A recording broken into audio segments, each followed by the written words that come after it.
You, John Fitzgerald Kennedy, do solemnly swear. I, John Fitzgerald Kennedy, do solemnly swear.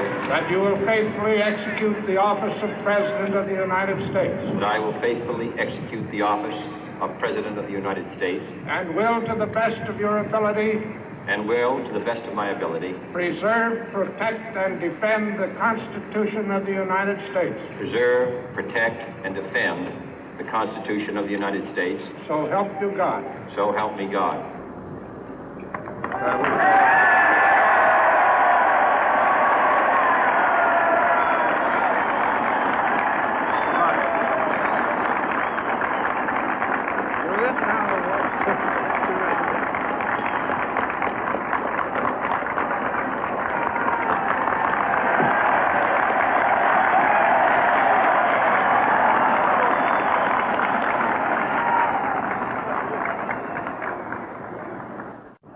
Vice President Johnson, Mr. Speaker, Mr. Chief Justice, President Eisenhower, Vice President Nixon, President Truman, Reverend clergy, fellow citizens.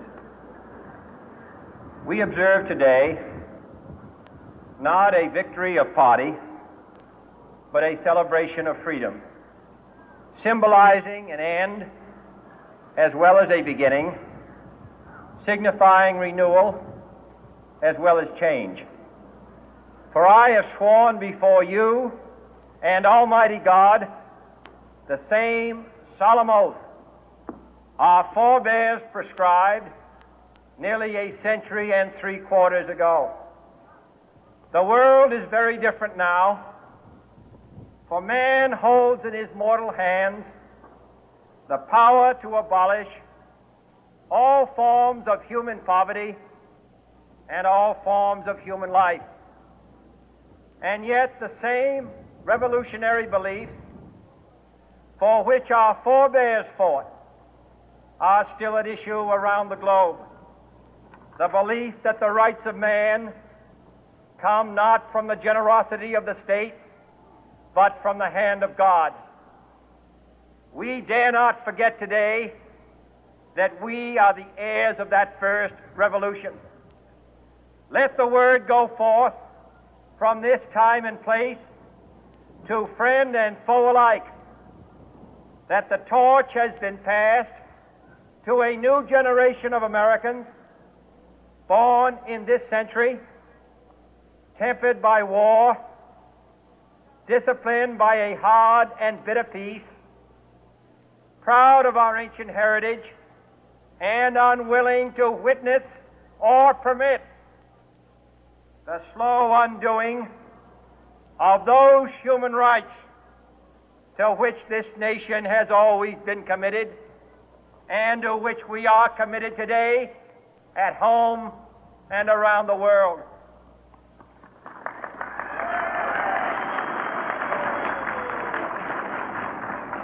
Let every nation know, whether it wishes us well or ill, that we shall pay any price, bear any burden, meet any hardship, support any friend, oppose any foe to assure the survival and the success of liberty.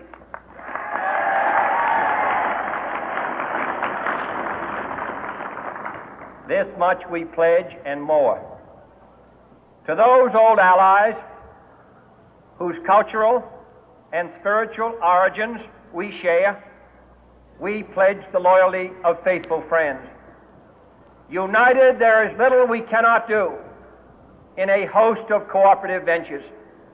Divided, there is little we can do, for we dare not meet a powerful challenge at odds and split asunder.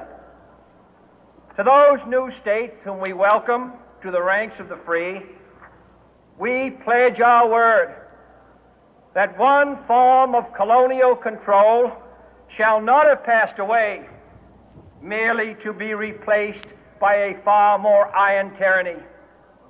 We shall not always expect to find them supporting our view, but we shall always hope to find them strongly supporting their own freedom, and to remember that in the past, those who foolishly sought power by riding the back of the tiger ended up inside.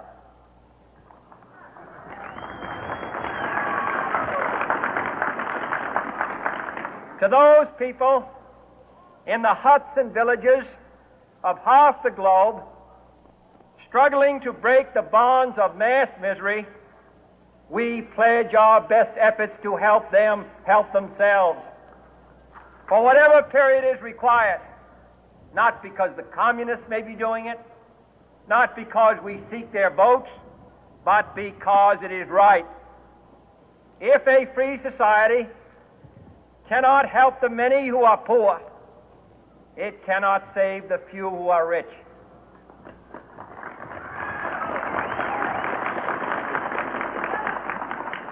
To our sister republics south of our border, we offer a special pledge to convert our good words into good deeds, in a new alliance for progress, to assist free men and free governments in casting off the chains of poverty.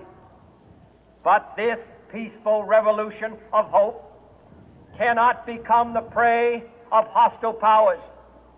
Let all our neighbors know that we shall join with them to oppose aggression or subversion anywhere in the Americas. And let every other power know that this hemisphere intends to remain the master of its own house.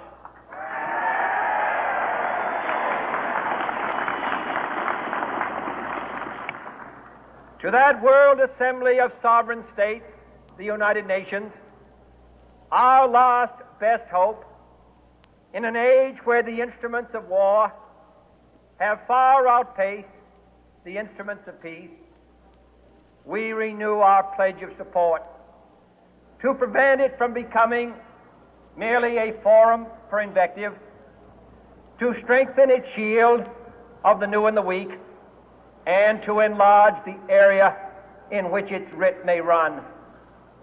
Finally, to those nations who would make themselves our adversary, we offer not a pledge, but a request that both sides begin anew the quest for peace.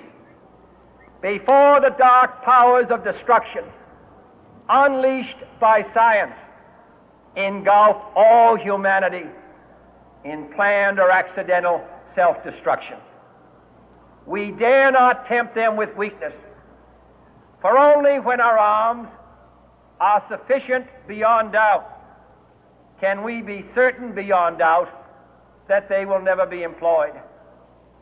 But neither can two great and powerful groups of nations take comfort from our present course, both sides overburdened by the cost of modern weapons, both rightly alarmed by the steady spread of the deadly atom, yet both racing to alter that uncertain balance of terror that stays the hand of mankind's final war.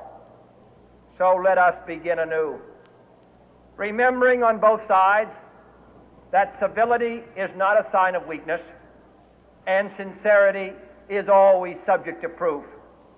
Let us never negotiate out of fear, but let us never fear to negotiate.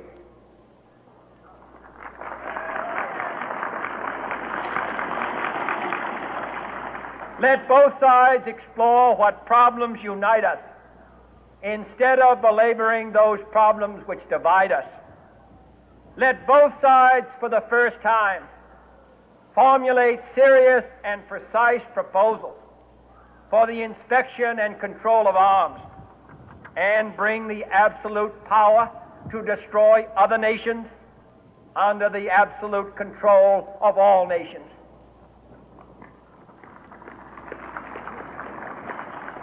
Let both sides seek to invoke the wonders of science instead of its terrors.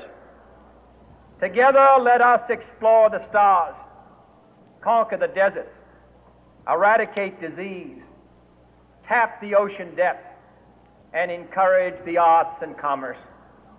Let both sides unite to heed in all corners of the earth the command of Isaiah to undo the heavy burden and let the oppressed go free.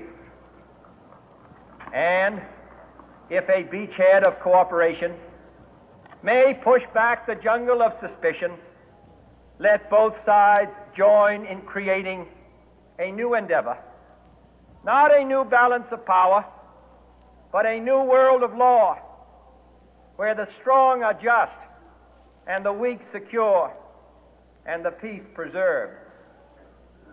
All this will not be finished in the first 100 days, nor will it be finished in the first 1,000 days, nor in the life of this administration, nor even perhaps in our lifetime on this planet.